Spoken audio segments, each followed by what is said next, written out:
साथियों नमस्कार, मैं अभिनव कुमार आज अपने इस YouTube पे चर्चा कर रहा हूं थोड़ा सा महिला आरक्षण बिल पे। ये महिला आरक्षण बिल है क्या इससे हमारी महिलाओं को लाभ मिलेगा? क्या गरीब की महिलाएं संसद भवन में पहुंचेंगी? क्या गरीब की महिलाएं एक आवाज उठाएंगी महिलाओं की? क्या इनको एक बार मौका मिलेगा? आइए थोड़ा सा इस पे हम लोग चर्चा करते हैं कि गरीब महिलाओं पे जो आरक्षण का बिल आया है, महिला आरक्षण बिल, 33% महिलाओं को आरक्षण मिलेगा लोकसभा या राज्यसभा की सीटों पे। थोड़ा सा इस पे चर्चा करते हैं। थोड़ा सा पहले पीछे जाते हैं तो सबसे पहले भारत में इसको महिला आरक्षण बिल लाने का प्रयास जो किया था देवगौड़ा जी ने किया था। लगभग 1996 में इन्होंने बिल लेकर आया था, लेकिन बिल लोकसभा और राज्यसभा में पास नहीं हो पाया और उनका प्रयास असफल रहा। उसके बाद वाजपेयी जी आते हैं और उन्होंने इस बिल को 1999 में भी लेकर आया, लेकिन वाजपेयी जी 1999 में भी असफल रहे। फिर वाजपेयी जी की सरकार आती है और 2002 में वाजपेयी जी ने भी ये बिल लेकर आए। 2002 में भी वाजपेयी जी इस बिल पे असफल रहे। 2003 और 4 में भी फिर वाजपेयी जी ने महिला आरक्षण बिल लेकर आया, लेकिन 2004 तक भी असफल रहे। उसके बाद आता है यूपीए का सरकार। 2008 में यूपीए की सरकार भी लेकर आती है महिला आरक्षण बिल। 2008 में यूपीए की सरकार भी महिला आरक्षण बिल लेकर आती है, लेकिन वो भी असफल होती है। फिर आता है 2023 और ये बीजेपी की और मोदी जी की सरकार। 2023 में आरक्षण बिल आता है और इस समय पास हो जाता है। दोस्तों, महिला आरक्षण बिल पास हो गया। अब ये लागू कब होगा पता नहीं। कब लागू होगा? परिसीमन के बाद। परिसीमन कब होगा? तो जनगणना के बाद। जनगणना कब होनी थी? 2021 में, लेकिन अभी तक हुई नहीं। कब होगी पता नहीं। और जब तक जनगणना होगी नहीं तब तक परिसीमन होगा नहीं। जब तक परिसीमन होगा नहीं तब तक बिल लागू होगा नहीं। तो अब तो पता नहीं कब लागू होगा।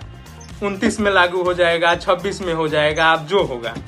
और इस पे लेकिन हम थोड़ा सा चर्चा करते हैं कि क्या अगर ये 29 में लागू भी अगर हो जाए तो महिलाओं को इससे लाभ मिलेगा?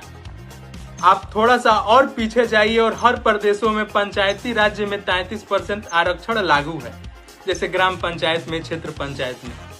और कुछ राज्यों में 33 क्या 50% तक लागू है। चूंकि राज्यों का अधिकार है कि वो अपना आरक्षण इसमें बढ़ा सकते हैं, तो लगभग 21 राज्यों में जो आरक्षण बिल है पंचायती राज्य पे, उसमें 50% महिलाओं को आरक्षण है। लेकिन क्या इसका लाभ महिलाएं लेती हैं? और क्या महिलाओं का विकास हुआ है? हम तो यही देखते हैं कि प्रधान महिला कहीं बनी है और उसका पति आकर अंगूठा लगा देता है और उसका सिग्नेचर कर देता है, और महिलाएं वैसे की वैसे दबी की दबी रहती हैं। हमने नहीं देखा कि महिलाओं का इससे विकास होता है। जो व्यवस्था पंचायती राज्य में है वही व्यवस्था लोकसभा और विधान सभा में भी होगी इस महिला आरक्षण बिल से। बस यही लाभ होगा कि सांसद महोदय की पत्नी को टिकट मिल जाएगा और सांसद पति और पत्नी दोनों लोग हो जाएंगे। एक गरीब महिला को टिकट नहीं मिलेगा और वो सदन में नहीं पहुंचेगी। अगर सदन में पहुंचना होता है एक गरीब महिला को तो 70 सालों में पहुंच चुकी होती। और ये जो लेकर आ रहे हैं बिल और पार्टियां आकर कह रही हैं कि इसको पास किया जाए, ऐसे लागू किया जाए। अरे इसको लागू करने की क्या जरूरत है? तुम अपनी सीटों जितना बांटते हो उसमें 33% नहीं, तुम 50% महिलाओं को चुनाव लड़ाओ ना। कौन तुम्हें रोक रहा है कि कहीं से तुम चुनाव नहीं लड़ा सकते? 33 नहीं, तुम 100 में 100% अगर महिलाओं को टिकट दे रहे हो तो कोई किसी की है कि जो रोक देगा? चुनाव नहीं रोकेगा, चुनाव होगा। और आप इस तरह से महिलाओं की भागीदारी को बढ़ा सकते हैं। इसमें विधेयक की क्या जरूरत है? लेकिन लोग मानसिकता से एकदम पड़े बड़े हैं कि नहीं, हमें ऐसा नहीं करना है, गरीब महिलाओं को आगे लेकर नहीं जाना है। न महिला आरक्षण बिल लाने से महिलाओं का उत्थान होगा। अगर महिलाओं का उत्थान होगा तो एक ही शर्त पे होगा कि अपने आप को बदलना होगा, अपने दिल में महिलाओं के लिए जगह देनी होगी, न कि आरक्षण बिल से होगा। और दिल में जगह अगर आप दोगे बिना आरक्षण विधेयक का, बिना पास किए, अगर आप महिलाओं को टिकट देते हो तो चुनाव और सदन में पहुंचेंगी और उस तरह से महिलाओं का उत्थान होगा। 29 में लागू हो न हो, 24 में चुनाव आ रहा है, सभी पार्टियां दो ना 50% हर अपने महिलाओं को टिकट, तो महिलाएं जीत कर आएंगी ही आएंगी। लेकिन आप नहीं दोगे। आप सिर्फ उसको दोगे जो जिताऊ कैंडिडेट है। आप सिर्फ जीतने वालों को टिकट दोगे और जीतने वालों को दोगे, महिलाओं को नहीं दोगे।